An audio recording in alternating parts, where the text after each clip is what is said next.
Has COVID really messed up anybody else's plans like it did mine?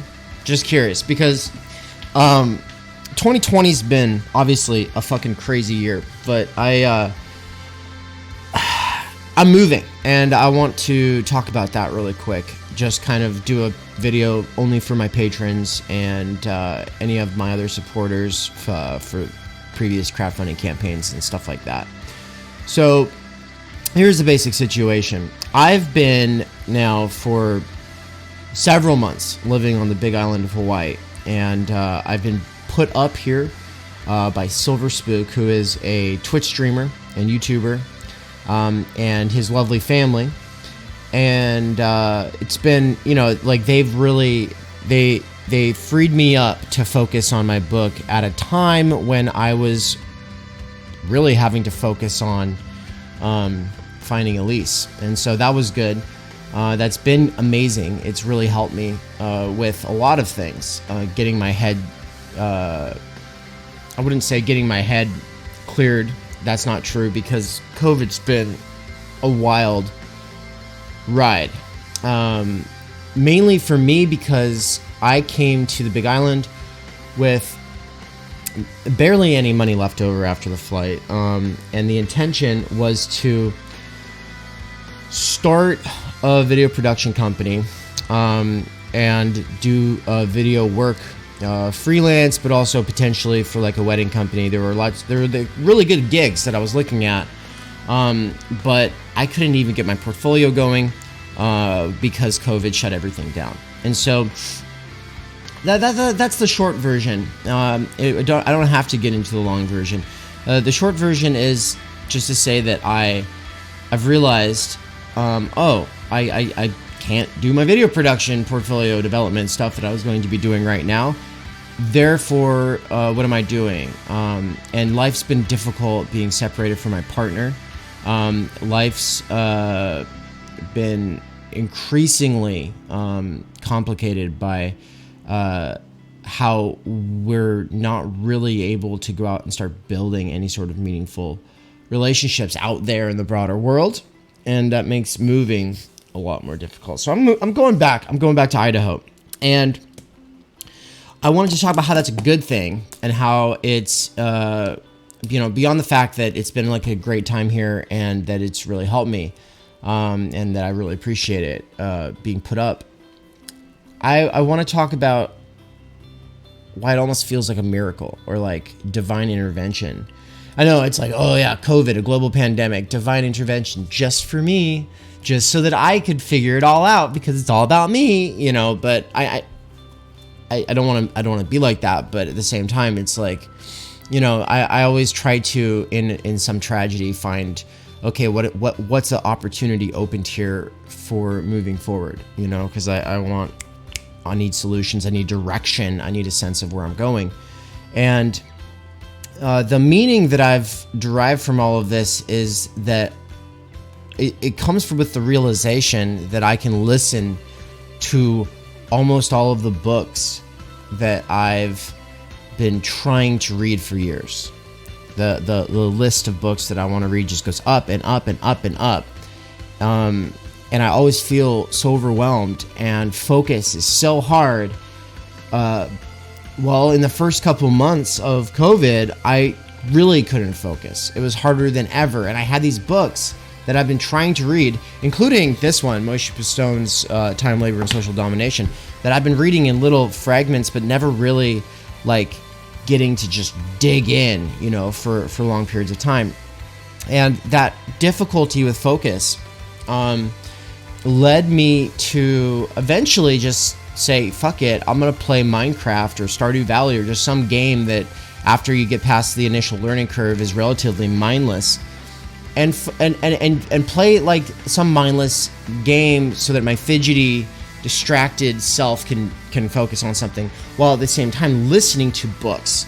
And I started listening to some of the books that, like Adorno's Negative Dialectics, or Pistone's Time, Labor, and Social Domination, or Deleuze and Guattari. I've started listening to like high-level theory, where it's like there's no way, like I can't even read this stuff much less listen to it. But because I was kind of in a weird spot and I was frustrated, I just kept listening for like a month and a half till I broke through. I felt like I broke through into, oh, now I can understand this stuff listening to it. So it's good to know that my reading comprehension went up, that my tolerance to the annoying robot voice built to the point where it's like I like it now.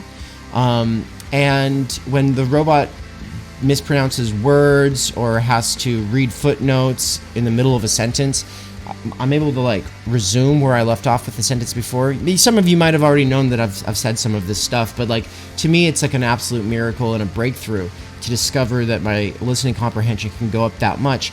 And with that came the realization that I don't want to do the professional video production work for other people anymore. Now, if I want to make a video essay or a remix video or something like that, because for my own artistic inclination, for my own expression, then fine. If I want to make a video for a friend, like help them tell their story or whatever, that's fine. But that's a sort of symbolic act. That's a sort of sacrifice on my part. That's not something that I would be doing for profit, because I'm deciding not to do this professionally. And why am I deciding to not do this professionally? There's a couple of reasons. One being that it doesn't really make sense. If you have the skills of video production beyond just editing, then economically speaking, it only really makes sense to pay other people to do the editing work. So that's first, and I don't really want to have to do that.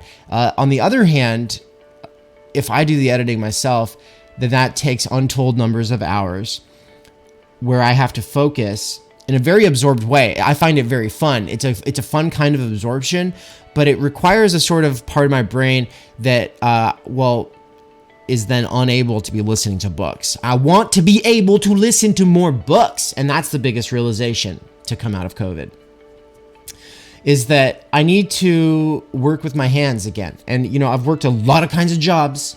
I've worked in grocery stores and restaurants, slow food, fast food.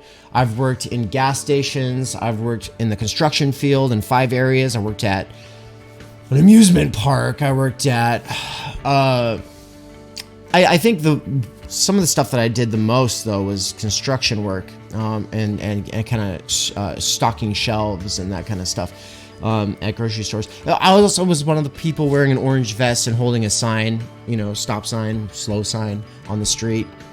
I was doing that back in 2008 when the collapse happened. So anyway, what I'm getting at is that of all of these different kinds of jobs that I've worked, whether it's delivery or fast food or Olive Garden or any of these other kinds of jobs, most of those jobs don't allow you to listen to whatever you want to while you're working. But when I was stocking shelves, doing a graveyard shift for 2 years at this one place, one of my best friends and I, we started listening to books together and talking about the books during our lunch breaks and in the morning, because we lived together also. And so after work, we'd be talking about the books we were listening to. And so a lot of times we'd listen to each other's books. Podcasts weren't as big of a thing yet, but I was still listening to podcasts. Mostly though, it was books. And but I wasn't listening to challenging books. Okay. Now I'd grown up listening to books. My family would put a storybook, like audiobook, on while we'd clean. And I grew up in a household where we would read the Bible together. And so it's like, I'm a little bit more accustomed to that kind of listening literacy than a lot of people will be. Not having gone to public or regular kind of school, there was all kinds of pros and cons, and my listening literacy was definitely one of the pros. Whereas one of the cons is that I can't visualize math or numbers at all. I have to sit there and work it through on paper. And I think that a lot of people's ability to kind of follow along when people are talking numbers comes from that engagement with teachers and classmates and a whiteboard and the memorization and all that stuff that I did not have. But the listening literacy, I realized when I was working stocking shelves or doing construction work, when I was able to work alone doing construction. Really, there's only a couple of jobs where I ended up working alone. But in those jobs, I found that to be so freeing that I could get through usually an entire book in a day, just working with my hands, making money. And so, now that I worked for a few years as like an adjunct professor. I worked for, I've done all kinds of like organizing things and all these kinds of other jobs that don't allow you to listen. And so, I've had this overwhelming sense of like, oh, more and more books all the time that I'm needing to read, especially as I was working through my college, education. I just like was constantly being introduced to more things that I wanted to continuously learn about. So anyway, that's where I'm at, is realizing that the kind of landscaping work that I was doing on the mainland is actually the exact same kind of work that I should be doing more of now, in addition to potentially stuff like delivery and farming, because those are the kinds of jobs that free me up to continuously, repeatedly listen to the books that I want to be in dialogue with, learning the concepts that I want to be able to utilize and share with others, the ones that I find necessary for understanding the world that we live in today and its possibilities for going forward. So, yeah, I mean that's the main thing, is that I've never felt as excited to work. When I was coming here and I was like, oh, I won't be able to do as much, YouTube. I won't be able to do as much Twitch. I won't be able to do as much video essays. I'm going to be focusing mostly on my book and professional portfolio development. That's what I was saying back in December. And now I'm like, professional portfolio development? I mean, I can have some professional videos that I do for fun, but that's no longer going to be the direction that I go for additional income. Additional income is going to come from sweat and working with my hands, and that's the kind of work that feels most rewarding anyway. So, yeah, I guess that's a bit of my Protestant work ethic, but I like that. Yeah, most people who don't have a Protestant work ethic are just useless. And I know, yeah, thinking of everything in terms of use, value, and productivity is a problem in capitalism. But nevertheless, it's true. You do have to learn how to make, how to find meaning in work. And the thing about manual labor is it's one of the most undeniably useful kinds of labor, because in any imaginable society, it will be necessary unless it was automated. But most manual labor, well, I won't say that most manual labor won't be automated. It could be automated. Probably won't be automated. It definitely won't be automated in capitalism, because that would just be way too expensive. If robots got cheap enough to where you could replace all the, maybe we might be on our way to fully automated gay space luxury communism, but I don't think. Anyway, point being is it feels necessary. It feels like, hey, I'm actually adding value into the world. I can actually see the fruit of my labor right there. Sure, it's being alienated from me. Sure, I don't get to have either the product that I've created for this other person, or I don't even get to have like the full compensation for it, because like they wouldn't pay me if they weren't profiting from that exchange.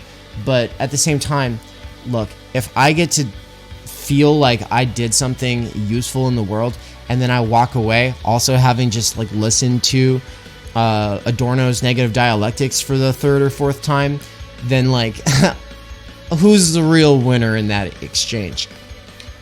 This one, me right here. Yeah, that's right. So yeah, I'm moving.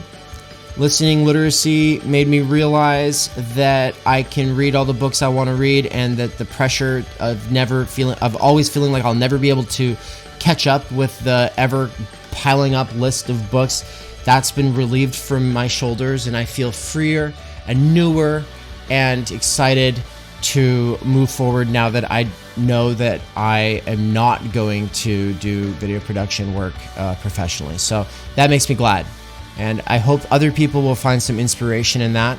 I know that some people somewhere out there are going to start taking listening literacy more seriously, because at least 10 people in my life in the last few months, just from personal conversations, have told me that their listening literacy has gone up, that they've been listening to things they didn't think that they could listen to, that they're excited about the prospects of this, that basically we're on the sort of forefront of something here, that I personally see as an opportunity. All of the workers with earbuds, every single one of them, every occupation that allows that, it makes it possible for organic intellectuals to arise within the ranks of the working class more and more and more. It increases that likelihood. And I want to be a person who stokes those, who fuels those fires, who supplies those workers with the kinds of tools that will be useful in the endeavor to understand and positively change this world. So, thank you for tuning in. I'm about to do a video where I'm going to unpack those 4 pages of Time, Labor, and Social Domination about the difference between the categorical and class-oriented interpretations of Marxist critical theory. Now, this is something I've been looking forward to doing for some time now. I've gotten some excellent feedback. This new excerpts playlist that I've been building on my YouTube channel, hopefully you've seen it. If you haven't, go check it out.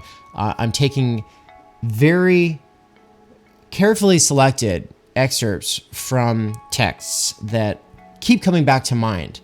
What makes them relevant is usually how they are going to inform or be used in my book. But at the same time, so yeah, they're part of my literature review. But at the same time, I also think, these are things that if you don't get to read the book, I hope that you at least get to hear this part of the book. And that serves a dual function of equipping, of if you work your way through these excerpts, because they're short and you can re-listen to them, this could really accelerate your listening literacy levels, because you're going to so they're all varying difficulties. Some of them are extremely difficult and are going to use a lot of words you don't understand.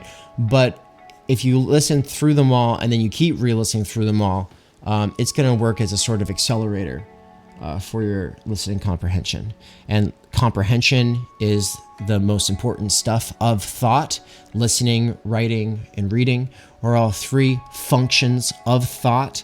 And insofar as you are constricted in any one of those areas, then your thought is also obstructed and suppressed.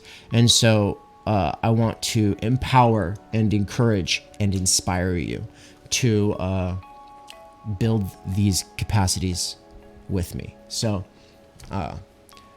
much love. Bye-bye.